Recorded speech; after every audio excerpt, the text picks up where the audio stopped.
Hello everyone, welcome to my YouTube channel Stories by Kushi's Mom. ఈరోజు మన story అమ్మకు ప్రతిరూపం.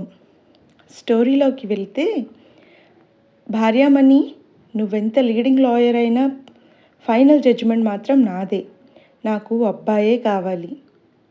అభ్యంతరం లేదండి, పదండి, అనాథ శరణాలయం నుంచి అబ్బాయిని దత్తత తెచ్చుకుందాం. అంత కర్మ నాకేం పట్టింది? రేపు నీకు పుట్టబోయే బిడ్డ అబ్బాయే కావాలి. అది మన చేతుల్లో ఉందా? మన క్రోమోజోమ్స్ని బట్టి ఉంటుంది. ఆ సంగతి నాకు తెలుసు. అందుకే టెస్ట్ చేసుకోమని చెప్పేది.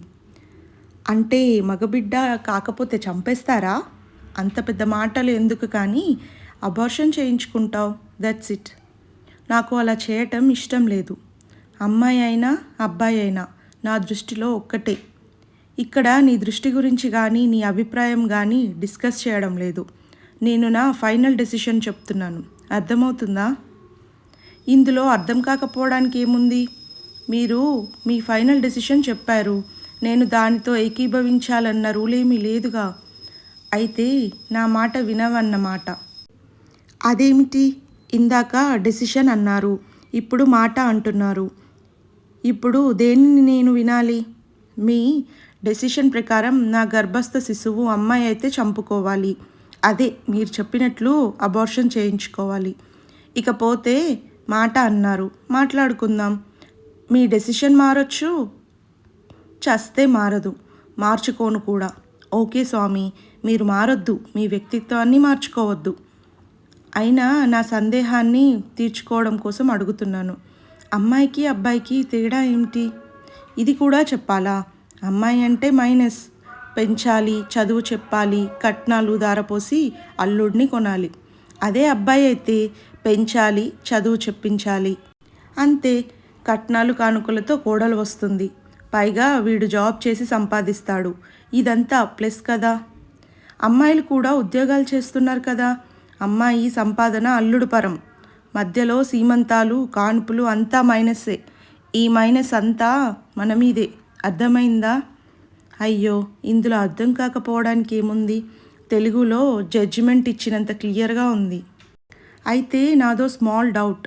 అసలు అబ్బాయిలకు పెళ్ళిళ్ళు అవ్వడమే గగనమైన పోతున్న ఈ కాలంలో కట్నాలు కానుకలు తెచ్చే కోడలు, అబ్బాయి ఉద్యోగం చేసి జీతం తెచ్చి అమ్మ నాన్నల దోసిళ్లలో పోస్తాడు అనే మీ ఊహ బాగానే ఉంది. కానీ వాడి పెళ్ళాం సంగతి ఏమిటి? ఒకవేళ మీరన్నట్టు కట్నాలు కానుకలతో వీడిని కొనుక్కున్న కోడలు మీ దోసిట్లో జీతం పోస్తుంటే చూస్తూ ఊరుకుంటుందా? నీకు 1,00,000 అనుమానాలున్నా నా అంతిమ తీర్పు ఇదే, మారదుగాక మారదు. తీర్పు మార్చుకోమని చెప్పడం లేదు, లోకం తీరు గురించి మాట్లాడుతున్నా. సరే, ఇంతకీ చెక్కింగ్కు వెళ్తున్నావా లేదా? ఓకే అంటే నా డాక్టర్ ఫ్రెండ్కు చెప్పాలి, వాడసలే బిజీ. వెళ్తాను, రిజల్ట్ వచ్చాక కదా మన ఘర్షణ. మళ్ళీ నన్ను అనొద్దు. అమ్మాయే అని తెలితే అబార్షన్ మాత్రం తప్పదు, ఇప్పుడే చెప్తున్నాను. ముందు టెస్ట్ అవ్వనివ్వండి. టెస్ట్ అవ్వగానే నేను కోర్టుకెళ్ళి సాయంత్రం వస్తాను, అప్పుడు మాట్లాడుకుందాం. లాయర్ అపూర్వ మరో మాటకు అవకాశం ఇవ్వకుండా బయలుదేరిపోయింది. సిటీలో పేరు మోసిన బిల్డర్ మోహన్ రావు భార్య వెళ్ళిన వైపు చూస్తూ తన మాటే నెగ్గినందుకు గర్వంగా ఫీల్ అయిపోతూ మీసాలు దువ్వేసుకున్నాడు. సాయంత్రం 6 దాటిపోయింది. హడావుడిగా ఆతృతగా వచ్చిన మోహన్, అపూర్వ, అపూర్వ, వేర్ ఆర్ యూ? గట్టిగా అరుస్తూ హడావిడి పడిపోతున్న భర్తను కూల్గా చూస్తూ, 10 దాటితే గాని ఇంటి ముఖం చూడని మీరు 6ంటికే వచ్చేసారేంటి? అమ్మాయిని చంపాలనా, అబ్బాయిని పెంచాలనా? జోకులాపి విషయం చెప్పు తల్లి. కాయ పండా? కాయ అంటే ఏమిటి, పండంటే ఏమిటి? కాయ అంటే అమ్మాయి, పండంటే అబ్బాయి. అబ్బో, తమరికి చాలా కోడ్ భాషలే వచ్చే. అయితే నేను అదే భాషలో చెప్తా. అమ్మ. అర్థం కాలేదు. కాకపోవడానికి ఏముంది మహాశయ? అమ్మాయి అయినా అబ్బాయి అయినా 3 అక్షరాలు. మొదటి చివరి అక్షరాలు సేమే, మధ్యలో ఉన్న అక్షరాలే తేడా. అమ్మ అనిపించేది అమ్మాయి, అబ్బా అనిపించేది అబ్బాయి. సోదాపి సూటిగా చెప్పు. అంటే అబార్షనా? కాదు కాదు, కానే కాదు. మరి మా అన్నావు? అంటే అమ్మాయి అనేగా. అవును, అమ్మాయే అన్నాను. అబార్షన్ అనలేదుగా. మార్నింగ్ నేను చెప్పాగా, నేను కాదన్నానా? చెప్పింది మీరు, నేను కాదుగా. అంటే అమ్మాయనే కంటానంటావు.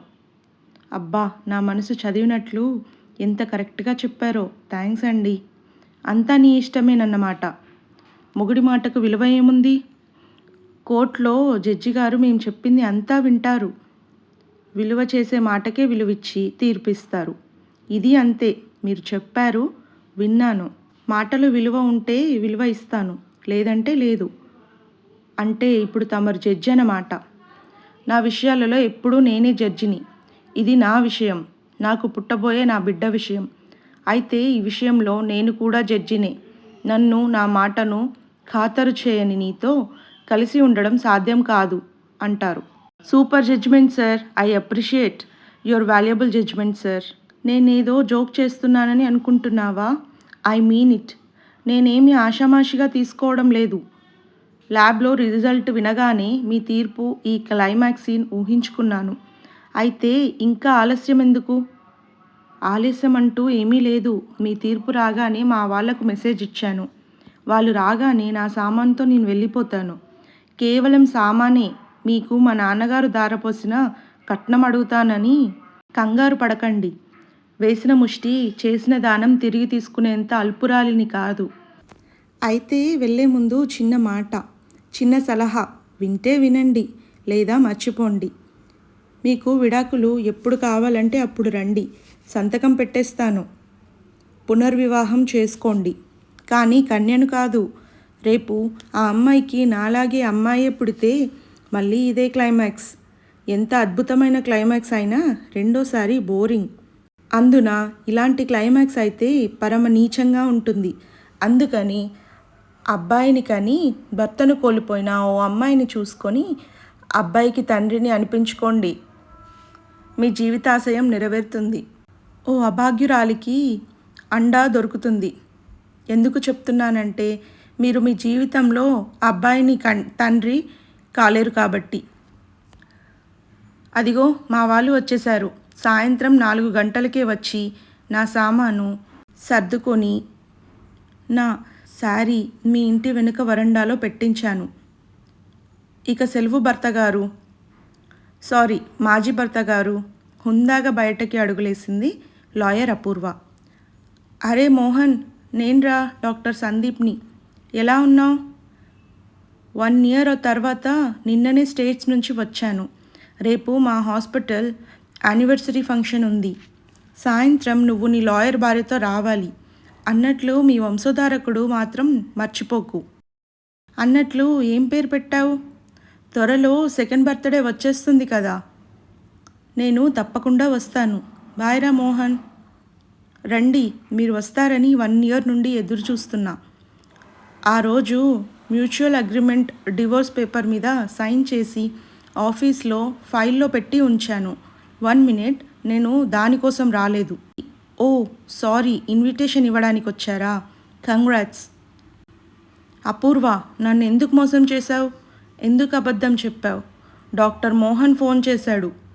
ఆ రోజున నీకు పుట్టబోయే బిడ్డ అబ్బాయి అని చెప్పాడా లేదా? మరి అమ్మాయి అని నాకు ఎందుకు చెప్పావు? ఓ అదా. అవును, డాక్టర్ అబ్బాయి అనే చెప్పారు.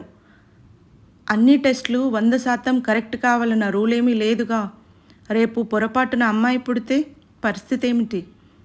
పుట్టిన బిడ్డను పురిట్లోనే చంపేసి మీ పురుషాహంకారాన్ని చూపించుకుని ఆ భయంతోనే అలా చెప్పాను. అందుకే మీకు దూరంగా వచ్చేశాను.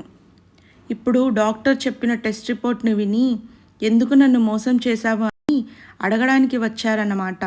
శభాష్ అపూర్వ, అయిపోయిందేదో అయిపోయింది. ఇప్పుడు గతాన్ని తవ్వుకోవడం అవసరం అంటావా? తప్పు చేయకపోయినా నేనే సారీ చెప్తున్నాను. నాతో వచ్చేయి. Very good change. తప్పు చేయలేదు, అయినా సారీ చెప్తున్నానని మీకు మీరే కాంటాక్ట్ సర్టిఫికేట్ ఇచ్చేసుకొని మీ వీపు మీరే చరిచేసుకుంటున్నారు. మీరన్నట్లు గతం తవ్వుకోవడం వేస్ట్. I to agree.